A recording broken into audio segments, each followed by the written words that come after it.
Good day, guys. Welcome back to another lesson. So in this lesson, we're going to be talking about brokers, right?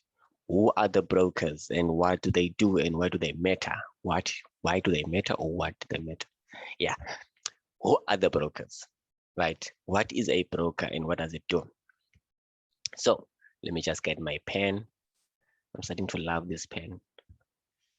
Let's do this. Let's move. So we're here. What is a broker and what does it do? A forex broker is a financial service company that provides traders access to a platform for buying and selling foreign currencies, right? We just spoke about foreign currencies and then how they work, in terms of buying and selling, right? If you're traveling to another country and then or buying goods and services, using um, another currency from another country, right? And then let's go to point number 2. A forex broker may also known be as a retail forex broker or a currency trading broker, right? So there are different names that you can find out there when you say you are looking for a broker, but a broker is a broker. A broker is more like a middleman that allows us to be able to trade in the forex market, right? Which they give us a platform so that we can be able to buy and sell currencies so that we don't have to go to the bank and say, please give us $20 cash, and then we keep them now. No. So what the broker does is it builds a platform, this one here on the right, so that we can be able to buy and sell currencies, right? So brokers allow customers to trade in other currencies, including those of emerging markets, right? So, for example, I'm in SA, right? So my currency in SA is rands, but the broker give me the advantage to trade using dollar currency, euro, pound, the yen. You can name all of them, right? But not all brokers give you the capability to use all those currencies. You will find that some of the brokers can only give you a dollar currency. Some of the brokers can give you 4 currencies. Some of the brokers can give you 5 currencies to trade with. So when I say this, I don't mean that you're only gonna be able to trade 1 or 4 currencies. No, I mean that your main account, when you look at your balance, is gonna be in dollars or euros or pound. That's what I mean, right? So, or rands, you know, depending on which country you are in. So whatever currencies the broker are going to give you, most of them have the dollar and the euro, right? So this is what that broker allows us to do. That's another advantage for us, right? So a broker is an agent or company that executes orders to buy and sell currencies for their clients, right? As I mentioned, that the broker is a middleman that gives us a platform for us in order to be able to trade, right? We can't trade without brokers. We need the brokers in order to trade, right? Or else we will have to go to the bank, go buy some dollars, go home, chill, and then come back the next day or the other day, and then sell our dollars again, right? So the brokers allows us to buy the currencies now and be able to sell them now, right? So that's why we need the brokers in order to trade. Okay, so how forex brokers make money? So same question applies to the bank. How does a bank make money? So the traditional way of a banking, if you go to withdraw cash from an ATM, you get charged. If you're going to swipe, you get charged. If you're gonna like check your statement, you get charged. There's charges to every transaction you make in a bank. If you're gonna transfer money using an app, you're gonna get charged. Every transaction you make in a bank, you get charged. That's how a bank makes money, right? There's another like source of making money in the bank, and there's other source of like loans and stuff like that, interest in the loans. So how does a broker make money? So a broker, they also have, let me just move my mouse there. Brokers are compensated, compensated, compensated. I can't even pronounce his name, right? So the brokers have two ways to make money. Let me just say that. The brokers have two ways to make money. The first is through the bid and ask price. There's a spread. Okay. Let me just quickly go back there because now I'm speaking my advanced mind. Let me go back. So the broker makes money through a spread. What is a spread? So when you go to a broker, let's say they get this is the exchange price for $1, but now since we don't have access to the market, we need a broker in between in order for us to be able to trade, right? What we do is same as a bank. Let me just put a bank also here so that you can understand this. Right? So when you go to the bank to get those dollars, the bank is going to look at the exchange price and then they're going to charge you a fee, commission for buying through them, those dollars. Then they make money via your transaction. Same thing to a broker. They have a ask price, which is a sell price, and then they have a bid price, which is a buy price. Same thing applies to the bank. So when you press buy on a broker's platform, the difference between the ask price and the bid price, that's a spread. So that's how much the broker is charging you for the transaction, right? So that's something that we're gonna get into. But this is how they make money. It's charges, commission, right? Same thing applies to the bank. The bank also have charges in order for them to make money because this is business, right? So you can't be like trading for free using their platform. They also have employees to pay, so they have to pay their bills also, because remember the platform that you're trading on needs to run on the internet. So they need to make sure that they have power and stuff like that so that you can be able to trade.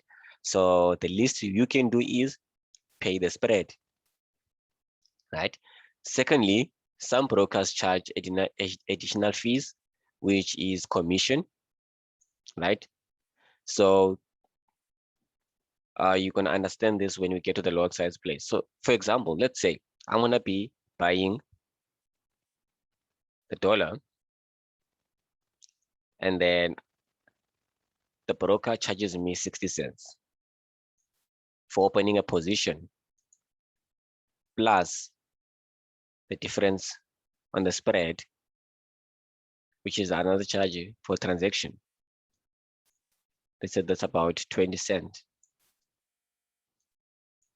right?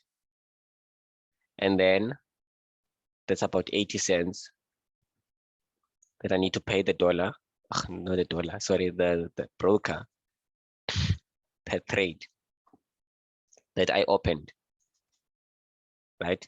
So this means I need to pay 80 cents for the trade that I opened to the broker. Whether I make money or lose money, that's the amount they are going to get before even the trade runs into profit or loss. The moment you open, you're already paying them, right? So that's how they make money. It's commission, right? Commission for opening a trade, and then the spread, which is the difference between the bid price, which is the buy price, and the ask price, which is the sell price, right? I'm gonna explain that into detail in the next video. Don't worry about that. So for now, just focus on how the brokers work, right? And how they make money. So, and then there's something that called the swaps, right? There is something that is called the swaps, right? So what is a swap? So a swap is when you keep a trade overnight. If you keep a trade open overnight, they charge you a certain fee, right? So let's say if I'm gonna keep this trade for 1 day and then they charging, let's say 30 cents per night. So that means today I'm gonna pay 30 cents for keeping it overnight open. And then if I'm going to keep this trade open again for another 2 days, that means they're going to add another 30 cents and another 30 cents for 2 days. So that means in total, I might end up paying, you see maths. So this is going to be 1.2050. So you might end up paying $1.50 for the trade. This is the amount that you pay by just having the trade open. If you're gonna, this is added when you keep your trade overnight. But then if you don't, so that means you're gonna pay $80 only, right? But then if I keep this trade open, this means before I even close my profit, they already taken their 150, right? $1.50, right? I hope you guys are getting me there, right? So let me just recap. What is a broker? A broker is a financial service company that provides traders access to a platform for buying and selling foreign currencies, right? I already explained how forex works in the previous video. So a broker, they are the ones that build this platform so that we can be able to buy and sell currencies, right? But now they are also like a bank. They need to make money when we make transaction. Because remember, when you buy and sell, that's a transaction that's being made. Same as a bank. If you're transferring money to someone, there's a transaction being made. So you need to pay the bank for doing the job for you, right? Or else go take a taxi or take a bus or drive the car and go give that person money, which means the petrol that you're going to be using or gas to go and give that money, that's the same amount that you need to pay the bank. You understand what I mean? I hope you guys are getting my stupid example, you know? So the same fees that you pay to the bank, don't be surprised when you're paying them to the broker. Don't be surprised when you're paying them to the broker. We all pay fees in this world that we live in. We all pay fees in this world that we live in. When you work your 9 to 5, you are going to pay fees for working 9 to 5. How? By paying tax. Understand what I mean? So this is how the broker makes money, through those transaction fees, commission, swaps, spread. You know. So the longer you keep your trade open, the more the broker makes money. But that doesn't say you have to close your trade, because you can be floating at $100. What is $5 on $100? I mean, you want to close with 95, you know? So just give them. So just pay the money, you know? So this is how the brokers make money. Let me stop now with my stupid example. Okay, so regulations of brokers.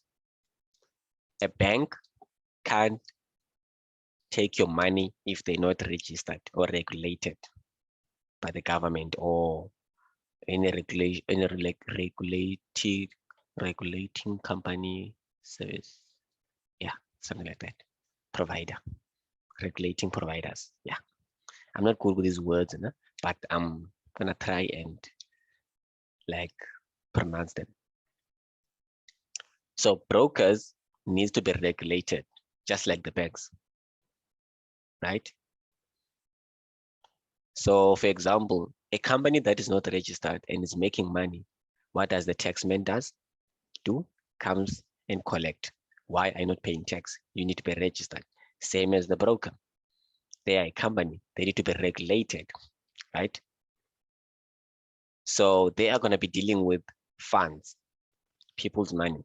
So they need to be regulated to a certain rules, so that when something goes wrong, you can go and complain to the to the regulated parties and say, broker A and broker B, they are giving me this problem, so that the FSCA and the NFA, FSA, CMA, and CFTC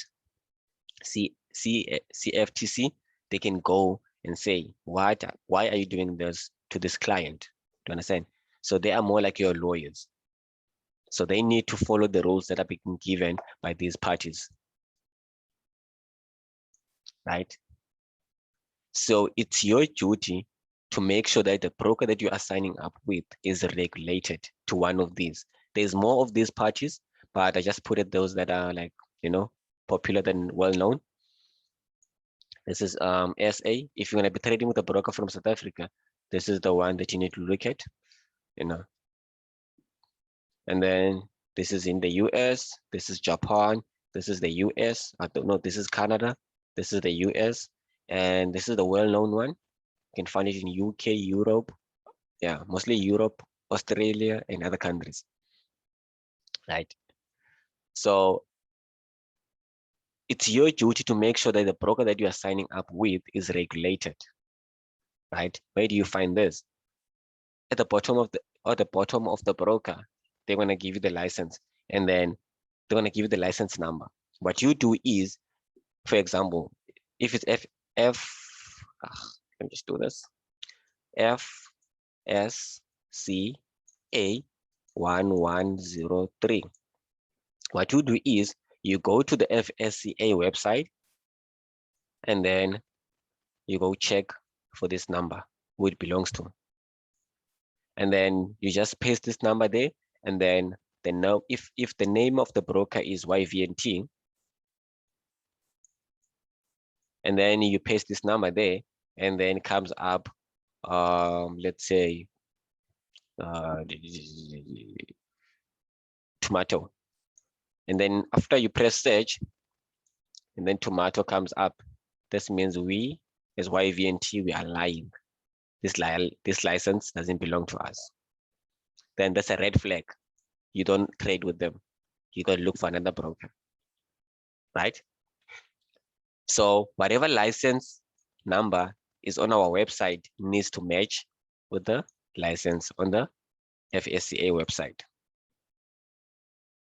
That's it, right? But we are not a broker, we are an academy. So we don't hold, we're not gonna trade for anyone, and then we don't recommend people to trade for anyone. Because if you want to trade for people, you need to go and get registered also by these parties. And then you need to follow the rules.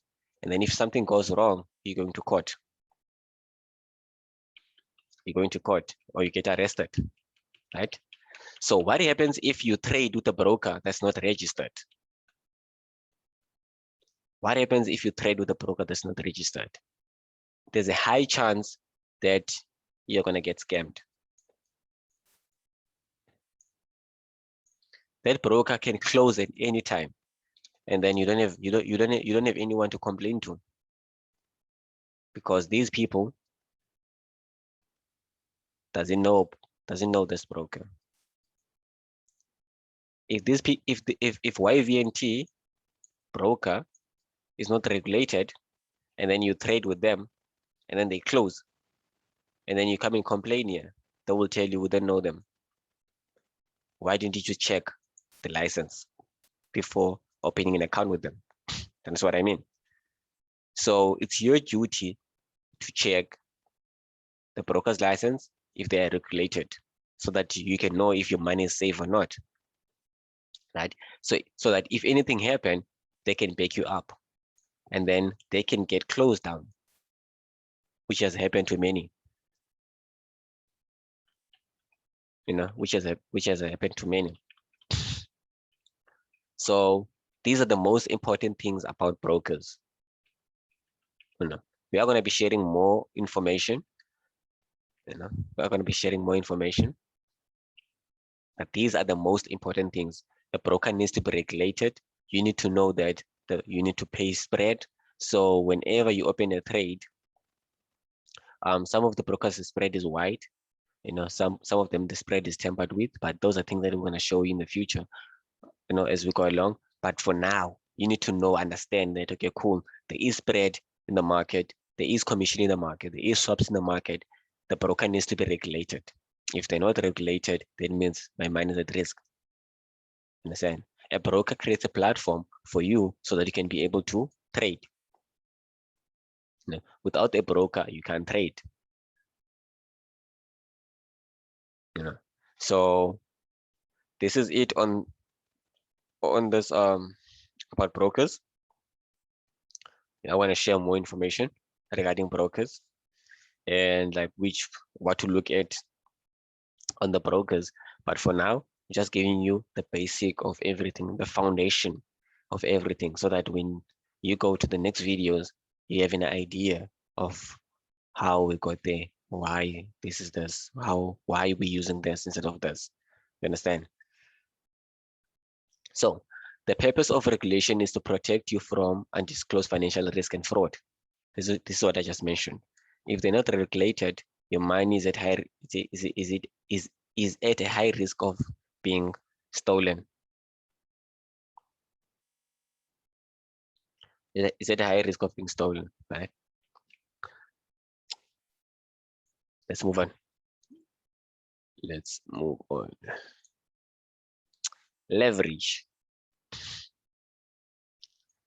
This is the one thing that is going to, this is the one thing that causes a lot of traders to lose money. They don't understand how a broker works. They don't understand how leverage works, right? The moment they see that in trading, you can make a lot of money, they jump, go deposit money with any broker, choose any amount, choose just like opening an account, deposit because they have money, and then they trade, and then they lose, and then they deposit, they lose, deposit, they lose, deposit, they lose. And then later, they decide to go and look for a mentor, someone to teach them. So never deposit your money if you don't know how to trade. Don't rush. That 6.6 trillion is there every day. It's been there for years. It's been there for years and years and years. In the 1980s or 18 somethings, it's been there. But back then it was like cattle and stuff like that being traded, oil, gold, all those things. But it's been there. It's not going anywhere. Don't rush. Relax.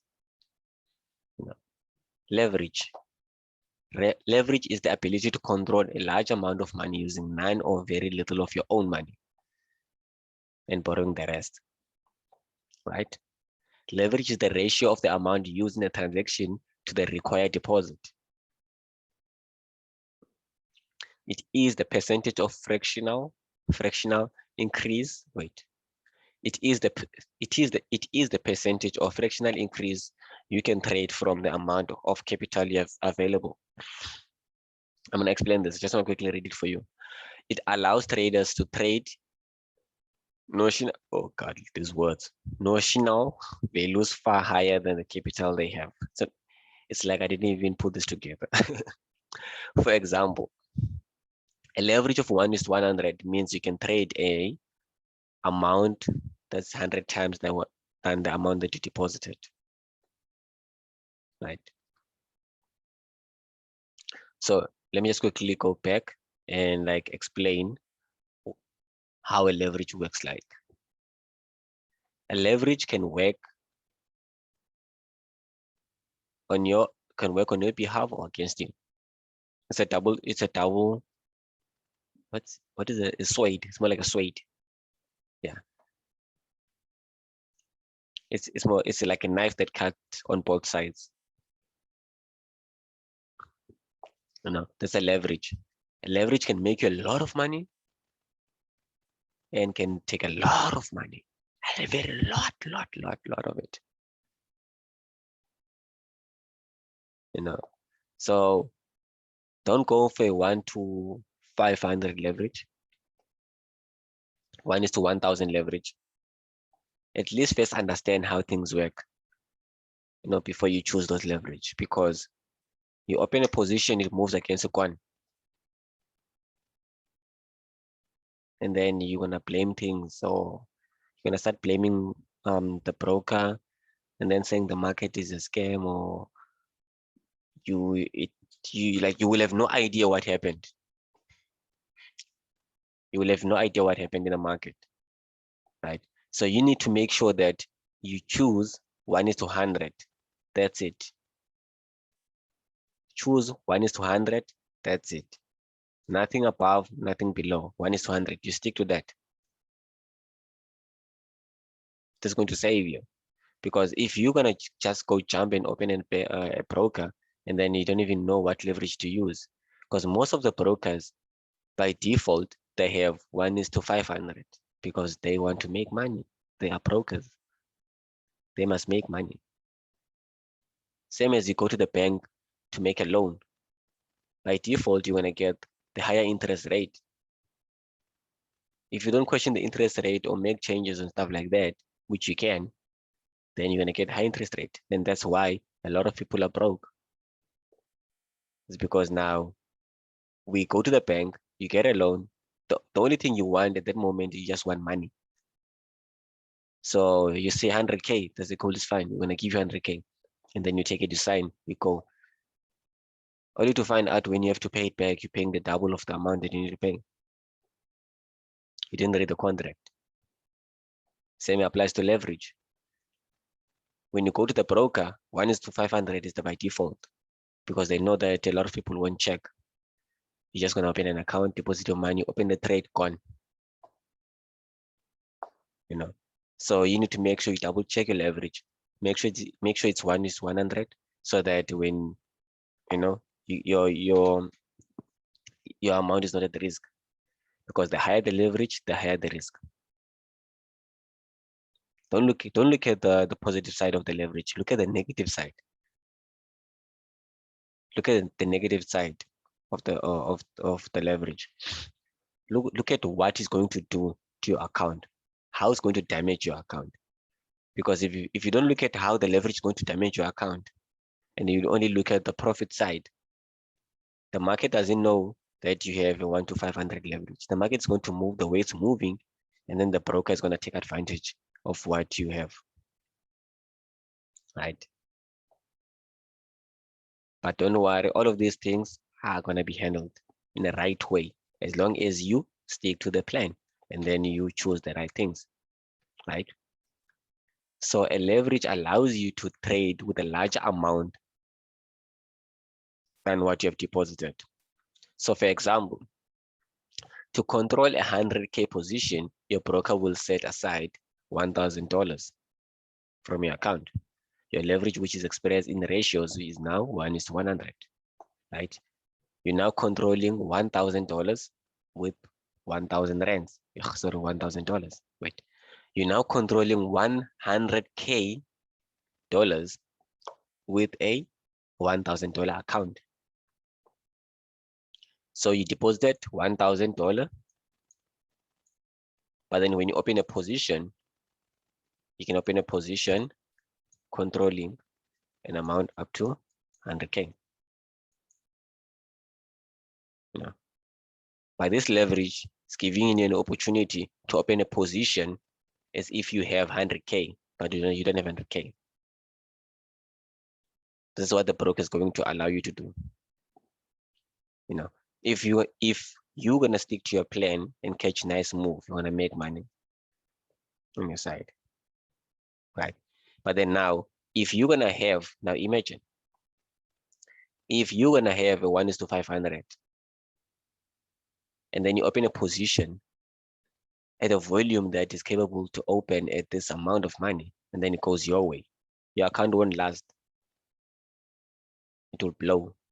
So that's why it's important to check leverage when you open a trading account, right? Because it's important. By default, the broker has 1:500. I said this more than 5 times now. I just want you guys to understand so that whenever you go and open an account, you need to make sure the leverage is right. You know, same thing as you go to the bank. When you apply for loans and stuff like that, if you don't check the interest rate, the bank is going to give you the default. Same as the broker, because the business is to make money. not for you to make money, but for them to make money. So this is it on leverage. I made a lot of examples, and they like kind of like stick to exactly how it works and how it can damage your account instead of how you can make money with leverage, right? So the goal here is to make sure we protect our capital by all means. So that's why I will always tell you the worst side instead of the good side, because I know the good side is always going to be there. We are going to be in the good side, but I will need to make sure that you know the worst side, how it's going to be if you don't check, and then if you like you don't use the right leverage and risk management. So yeah, this is it for this video. I'm going to catch you guys on the next one. Cheers.